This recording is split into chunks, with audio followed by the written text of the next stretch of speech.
Breaking news చూస్తున్నాం. కామారెడ్డిలో political heat తారస్థాయికి చేరింది. కాంగ్రెస్ బీజేపీ నేతల మధ్య సవాళ్లు ప్రతి సవాళ్లతో జిల్లాల్లో హైటెన్షన్ కొనసాగుతుంది. నిన్నటి దాడుల పర్వం తర్వాత కూడా ఇరు పార్టీల మధ్య వివాదం అసలు సద్దుమనడం లేదు. సోమవారం కలెక్టరేట్లో అధికారుల సమక్షంలోనే అన్ని విషయాలు తేల్చుకుంటామంటూ బీజేపీ ఎమ్మెల్యే వెంకటరమణారెడ్డి మరోసారి సవాల్ విసిరారు. అయితే ఎమ్మెల్యే కావాలని ఇష్యూని డైవర్ట్ చేస్తున్నారని, అభివృద్ధిని పక్కన పెట్టి రాజకీయం చేస్తున్నారని కాంగ్రెస్ నేతలు ఆగ్రహం వ్యక్తం చేస్తున్నారు. నిన్న ఎమ్మెల్యే వెంకటరమణారెడ్డి ఇంటిపై జరిగిన దాడిని బీజేపీ శ్రేణులు కూడా తీవ్రంగా ఖండించాయి. ఇది ప్రజాస్వామ్యంపై దాడి అని మండిపడుతున్నారు. మరోవైపు కామారెడ్డికి వెళ్లేందుకు సిద్ధమైన బీజేపీ రాష్ట్ర నాయకులను పోలీసులు అడ్డుకుంటున్నారు. శాంతి భద్రతల దృష్ట్యా నేతలను ఎక్కడికక్కడ హౌస్ అరెస్టులు చేస్తున్నారు. జిల్లా సరిహద్దుల్లో భారీగా పోలీసు బలగాలు మోహరించారు. ఇదే విషయం సంబంధించి మరింత సమాచారాన్ని మా ప్రతినిధి హరీష్ ఫోన్ ద్వారా అందిస్తారు. హరీష్, చెప్పండి, మీ దగ్గర ఉన్న తాజా సమాచారం ఏంటి? రైట్ లక్ష్మీ, కామారెడ్డిలో కూడా పొలిటికల్ హీట్ తారస్థాయికి చేరిందని చెప్పొచ్చు. ప్రధానంగా బీజేపీ కాంగ్రెస్ నేతల మధ్య కూడా సవాళ్ళు ప్రతి సవాళ్ళతో కూడా హైటెన్షన్ వాతావరణం కొనసాగుతూ ఉన్నది. ప్రధానంగా కామారెడ్డికి సంబంధించి కూడా పోలీసులకు సంబంధించిన బలగాలు మోహరించిన నేపథ్యం అయితే కనిపిస్తూ ఉన్నది. ఇక Kamareddy MLA BJP MLA KVR Katepalli Venkatareddy అలాగే వర్సెస్ మాజీ మంత్రి ప్రభుత్వ సలహాదారుడు షబ్బీర్ అలీకి సంబంధించి కూడా మాటల యుద్ధం కొనసాగుతా ఉన్నది. సవాళ్ల మధ్య ప్రతి సవాళ్ల మధ్య కూడా హైటెన్షన్ వాతావరణం కొనసాగుతున్న నేపథ్యం అయితే కనిపిస్తా ఉన్నది. ఇక కామారెడ్డి ఎమ్మెల్యేకి సంబంధించి కూడా నిన్న సవాల్ విసిరిన నేపథ్యం కావచ్చు. ఇక ఆయన రేపు ఏదైతే కలెక్టరేట్లో తాను ప్రభుత్వ భూమికి సంబంధించి కూడా కబ్జా చేశానన్నట్టుగా కూడా ఆధారాలతో నిరూపిస్తే నేను ఏదైతే రాజీనామాకు సంబంధించి కావచ్చు స్పీకర్ ఫార్మాట్ లో రాజీనామా చేసేందుకు సిద్ధంగా ఉన్నట్టుగా కూడా సవాల్ను విడిచారు. దానికి కాంగ్రెస్ కార్యకర్తలంతా కూడా రావాలని సూచించిన నేపథ్యం అయితే కనిపిస్తా ఉంది. నిన్న ఏదైతే కాంగ్రెస్ కార్యకర్తలకు సంబంధించి ఏదైతే వివాదం చెలరేగిన నేపథ్యం అయితే కనిపిస్తుంది. ప్రధానంగా ఎన్నికల నేపథ్యంలో అక్కడ ఎన్ఎస్యుఐ అధ్యక్షుడు సందీప్ రెడ్డి సంబంధించి కాటపల్లి వెంకటరెడ్డి సవాల్ విసిరిన నేపథ్యం కావచ్చు, అది కొనసాగుతున్న నేపథ్యం అయితే కనిపిస్తా ఉంది. నిన్న కాంగ్రెస్ కార్యకర్త మహేందర్ రెడ్డి కాటపల్లి వెంకటరెడ్డి ఇంటికి వెళ్లే క్రమంలో కూడా ఆయన కారును అడ్డుకోవడం జరిగింది. కారుకు సంబంధించి కూడా బోల్తా కొట్టించి కారుకు సంబంధించి కూడా బీజేపీ కార్యకర్తలంతా కూడా కారు పైన దాడి చేయడం జరిగింది. ఆ కారుకు సంబంధించి కూడా దగ్ధం చేసిన నేపథ్యం అయితే కనిపిస్తా ఉన్నది. కాబట్టి అక్కడ పూర్తి స్థాయిలో నిన్న కట్టలు తెంచుకున్న వాతావరణం అయితే కనిపించిన నేపథ్యం అయితే ఉన్నది. మొత్తంగా ఈ ఏదైతే ఇష్యూకి సంబంధించి కావచ్చు కామారెడ్డిలో ప్రభుత్వ భూమిని కబ్జా చేసి అరోరా కాలేజీకి సంబంధించి వాళ్ళకు ఈ ల్యాండ్ ని కట్టబెట్టారంటూ కూడా ప్రభుత్వ సలహాదారుడు షబ్బీర్ అలీ ఏదైతే ఆయన వ్యాఖ్యలు చేయడం పట్ల కూడా తీవ్ర దుమారం జరిగిన నేపథ్యం అయితే కనిపిస్తా ఉన్నది.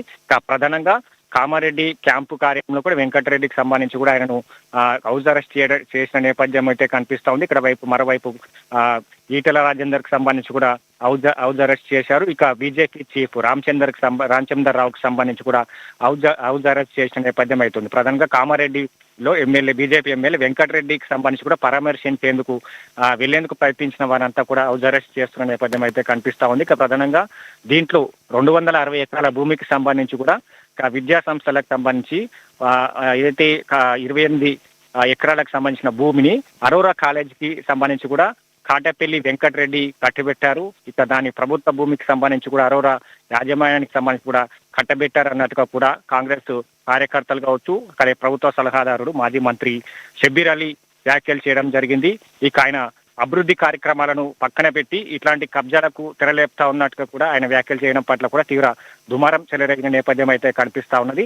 ఇక మొత్తంగా ఈ కేసుకు సంబంధించి కూడా కోర్టులో నడుస్తా ఉన్నది. తన ప్రభుత్వ భూమి హోదా తను ఎక్కడ అక్రమాలకు పాల్పడలేదన్నట్టుగా కూడా ఒకవైపు ఎమ్మెల్యే కేవీఆర్ చెప్తున్న పరిస్థితి అయితే కనిపిస్తా ఉన్నది. కాబట్టి రేపు కలెక్టర్ ఆఫీస్ లో తేల్చుకుందాం ఈ అంశం పైన కూడా. ఏదైతే నేను ప్రభుత్వ భూమిని కట్టబెట్టినట్టుగా కూడా ఆధారాలతో నిరూపిస్తే తాను ఏదైతే రాజకీయాలకు దూరంగా ఉంటానో ఎమ్మెల్యేకి సంబంధించి కూడా రాజీనామా చేస్తానన్నట్టు కూడా ఆయన వ్యాఖ్యలు చేయడం పట్ల కూడా తీవ్రంగా ఏదైతే దుమారం జరుగుతున్న నేపథ్యం అయితే కనిపిస్తా ఉన్నది. కాబట్టి మొత్తంగా ఈ అంశానికి సంబంధించి కూడా పూర్తిగా ఈ కేసుకు సంబంధించి అంటే ఎన్నికల నేపథ్యంలో కాంగ్రెస్ బీజేపీ కార్యకర్తల మధ్య చోటు చేసుకున్న ఈ సవాళ్లకు సంబంధించి కూడా కొనసాగుతా ఉన్న నేపథ్యం అయితే కనిపిస్తుంది. దీంట్లో ప్రధానంగా కాంగ్రెస్ కార్యకర్త నిన్న మహేందర్ రెడ్డి పైన కూడా దాడి చేయడం పట్ల కూడా కాంగ్రెస్ నేతలంతా కార్యకర్తలంతా కూడా తీవ్రంగా వ్యతిరేకిస్తా ఉన్నారు.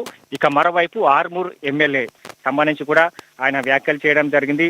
ప్రధానంగా సీఎం రేవంత్ రెడ్డి పైన కూడా ఆయన ఏదైతే అనుచిత వ్యాఖ్యలు చేయడం పట్ల కూడా కాంగ్రెస్ కార్యకర్తలంతా కూడా కట్టలు తెంచుకున్న వాతావరణం అయితే కనిపిస్తా ఉన్నది. ప్రధానంగా రాకేష్ రెడ్డి చేసిన వ్యాఖ్యలు, సీఎం అంతు చూస్తాను, తనను కూడా ఇట్లనే లాగి తీసుకెళ్తాను, జైల్లో వేస్తాను అంటే కూడా ఇట్లాంటి వ్యాఖ్యలు చేయడం పట్ల కూడా కాంగ్రెస్ కార్యకర్తలంతా కూడా తీవ్రంగా వ్యతిరేకిస్తా ఉన్నారు.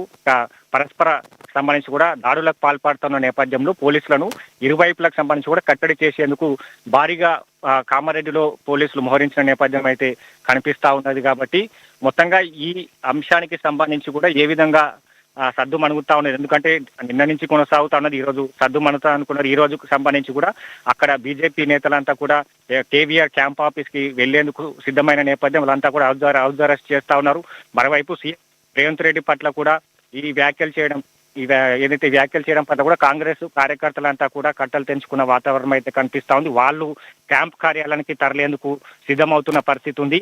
ఇక్కడ వీరిని కావచ్చు, కాంగ్రెస్ కార్యకర్తలకు సంబంధించి కావచ్చు, పోలీసులు కట్టడి చేస్తున్న వాతావరణం అయితే కనిపిస్తా ఉన్నది. కాబట్టి ఇక రేపు కలెక్టర్ ఆఫీస్కి రావాలని కూడా సవాల్ విసిన నేపథ్యం అయితే కనిపిస్తా ఉన్నది. కాబట్టి ఇక ఇష్యూకి సంబంధించి కూడా పోలీసులు కట్టడి చేసే పరిస్థితి అయితే తీసుకొస్తా ఉన్న నేపథ్యం అయితే కనిపిస్తా ఉంది. ఇక్కడ బీజేపీ సంబంధించిన అధినాయకత్వం కావచ్చు, అధిష్టానంతో తేల్చుకుంటాం, కాంగ్రెస్ సంబంధించి కూడా ప్రజాపాలనకు సంబంధించి కూడా దాడులు చేస్తా ఉన్నట్టుగా కూడా వ్యాఖ్యలు చేస్తా ఉన్నారు. మరోవైపు సీఎం రేవంత్ రెడ్డి ప్రజాపాలన కొనసాగిస్తా ఉన్నారు, అభివృద్ధి కార్యక్రమాలను కొనసాగిస్తా ఉన్నారు. కామారెడ్డి అభివృద్ధికి సంబంధించిన కామారెడ్డి అభివృద్ధికి సంబంధించి కూడా సీఎం రేవంత్ రెడ్డి కృషి చేస్తున్న తరుణంలో ఇక పైడి రాకేష్ రెడ్డికి సంబంధించి ఆర్మూర్ ఎమ్మెల్యే ఇట్లాంటి వ్యాఖ్యలు చేయడం పట్ల కావచ్చు, ఇక రామచంద్రరావుకి సంబంధించి హైకమాండ్ తో తేల్చుకుంటామని కూడా ఈ వ్యాఖ్యలు చేస్తా ఉన్నాడు. అభివృద్ధిని పక్కన పెట్టి కేవీఆర్ కబ్జాలకు తెరలేపుతా ఉన్నారు. ఆ ప్రభుత్వం ఆ భూమికి సంబంధించి కూడా ప్రైవేటు కళాశాలకు సంబంధించి కూడా అప్పజెప్పారు అన్నట్టుగా కూడా వాళ్ళు తీవ్రంగా వ్యతిరేకిస్తున్న నేపథ్యం అయితే కనిపిస్తా ఉన్నది. కాబట్టి ఇక ఏ విధంగా ఇప్పుడు రేపు ఈ దానికి తెరపడుతుందా లేదా ఇది కొనసాగుతుందా అని కూడా వేచి చూసే అవకాశం అయితే ఉందని చెప్పొచ్చు. Lakshminath, thank you.